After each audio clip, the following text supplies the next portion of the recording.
dalam rangka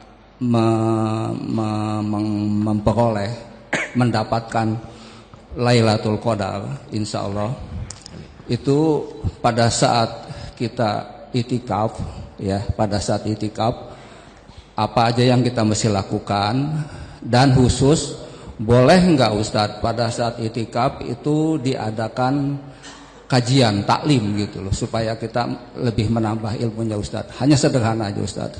Terima kasih. Pertama kita ketahui dulu tentang Lailatul Qadar. Setelah diketahui bagaimana kemudian cara meraihnya dengan izin Allah Subhanahu wa taala. Kita lihat dulu dasar hukumnya. Di Quran surah Al-Qadar langsung ya, kita hafal insyaallah, jadi tidak perlu disebutkan lagi.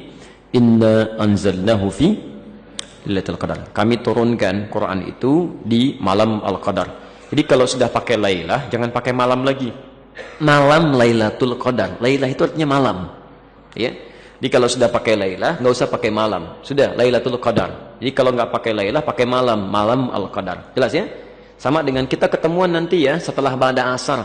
Setelah itu ba'da dalam bahasa Arabnya. Jadi kalau sudah pakai ba'da, nggak usah pakai setelah lagi. Ketemuan ba'da asar ya, nggak usah pakai setelah lagi. Ya, jelas ya?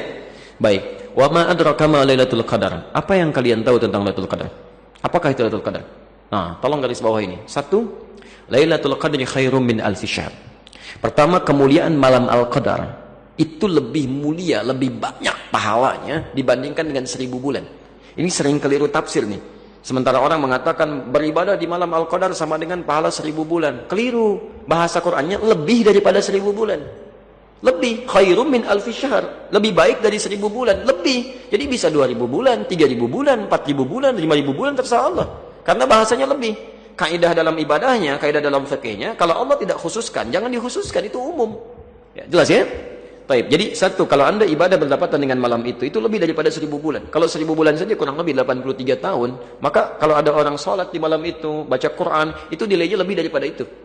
Jelas ya? Baik. Yang kedua, Lailatul Qadri khairum min alfi syahr. Tanazzalul malaikah warruhu fiha. Tanazzalul malaikatu warruhu fiha. Masya Allah. Lihat, pada saat itu malaikat turun. Malaikat itu jamak dari kata malak. Jadi kalau cuma malak, satu malaikat. Tapi kalau dijamakkan tanpa batas, itu artinya banyak malaikat. Malaikat itu banyak. Dan kaidahnya tadi, kalau Allah tidak khususkan, berarti banyak tak terhingga. Tak terhingga. Ya. Masya Allah, di surat Al-Anfal saja misal, antum kalau buka dari ayat 8 sampai ayat ke-9-nya, posisi sebelah kiri paling atas, ayat 9, إِذْ تَسْتَغِيثُونَ رَبَّكُمْ فَاسْتَجَابَ لَكُمْ أَنِّي مُمِدُّكُمْ بِأَلْفٍ مِّنَ الْمَلَائِكَةِ. Orang saat perang Badar memohon kepada Allah, meminta diturunkan untuk penolong, malaikat. Kata Allah, saya turunkan 1000 malaikat. Pertama 1000 malaikat. Itu disebutkan. Jadi kalau angkanya disebutkan, artinya jumlahnya cuma segitu. Tapi kalau angkanya tidak disebutkan, artinya banyak tak terhingga. Saking banyaknya, kalimatnya, taknya di sini hilang. Taknya hilang satu. Kalau kalimat normalnya pakai tak satu lagi. Tatanazzalu. Karena dasar bahasanya di ilmu sharaf, tanazzala ya tanazzalu. Tatanazzalu untuk mu'annas. Tapi taknya hilang satu di sini. Litahfif wa sur'ah. Tanazzalul malaika. Di saking cepatnya malaikat turun, kata Ibnu Katsir, tadaffuk. Jadi saling berdesakan, saling kumpul. Karena itu seakan-akan menutup keadaan di bumi ini sampai-sampai suasana begitu tenang. Ya, jadi angin kayaknya bertiupnya sepoi, tenang. Ya, pohon-pohon tidak gemerincing karena malaikat turun. Jadi menghambat pergerakan itu.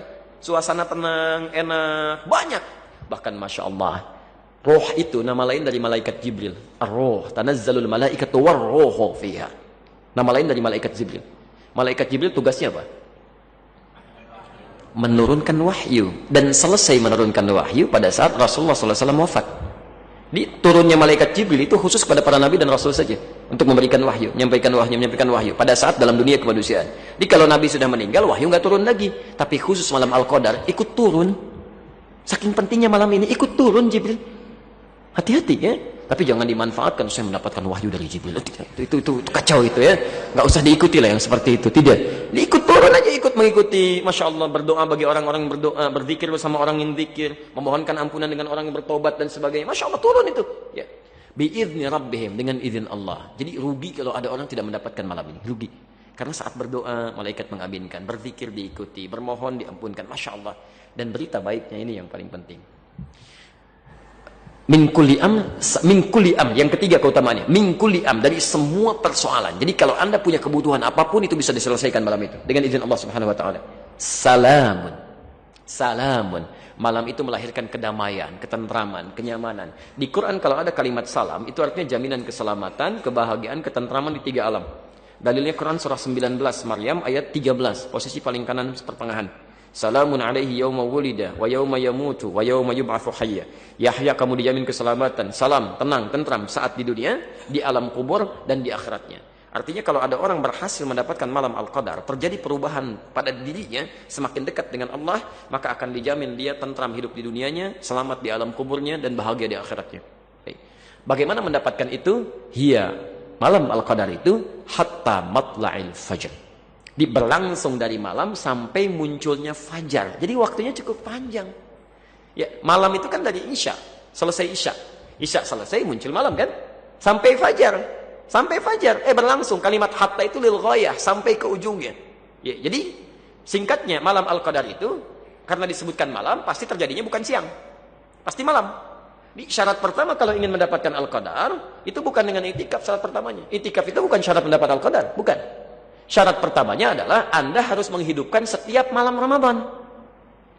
Karena mungkin saja datang di awalnya, mungkin datang di pertengahannya, ya lebih banyak datang di akhirnya, lebih banyak datang di akhirnya. Karena Rasulullah SAW seringkali menghidupkan malam terakhirnya dan pernah datang seringkali di akhir-akhir malam Ramadan. Ya. Tapi Anda mesti tahu kaidah Qurannya adalah tidak ditunjukkan spesifik kapan dia datang. Bisa awal, bisa pertengahan, bisa akhir, walaupun lebih banyak pada akhirnya. Disyarat kalau ingin mendapatkan malam Al-Qadar, Anda tiap malam harus ibadah. Ya. Tolong jangan tinggalkan untuk tahun ini. Ya, tarawihnya jangan tinggalkan. Ayo baca Quran, minimal sebelum tidur baca Quran. Ya, bangun lebih awal daripada sahur kan. Zikir, istighfar, mohon ampunan kepada Allah. Kalau tiap malam Anda melakukan itu, masya Allah, insya Allah Anda akan dapat itu sepanjang benar. Ya. Tapi i'tikaf itu membantu kita lebih fokus dan khusyuk untuk mendapatkannya. Membantu lebih fokus dan khusyuk untuk mendapatkannya. Karena ketika Anda i'tikaf ke masjid, Anda buru malam-malamnya, itu lebih spesifik fokus ibadah dibandingkan dengan di rumah. I'tikaf itu bukan di rumah ya, tapi di masjid. Ya, lebih fokus. Kalau di rumah malam-malam begitu mau bangun, tiba-tiba ada siaran bola, gitu kan? Orang-orang di luar tuh pinter tuh bikin siaran Piala Eropa pas Ramadan gitu kan? Dia begitu mau tarawih ada bola. Sementara orang yang kurang iman, masih lemah, itu agak susah. Ya, begitu mau tiduran BBM bunyi ping bikin status dulu kan, macam-macam tuh. Begitu mau baca Quran bisa lihat yang lain. Jadi semua yang didengar dan dilihat bisa pindah ke masjid, itu beda lain nuansanya. Begitu mau tidur orang-orang nggak ada yang tidur, malu kalau tidur. Yang dilihat cuma mushaf, ya kan? Handphone disimpan. Jadi semuanya termotivasi untuk ibadah. Jadi boleh Pak.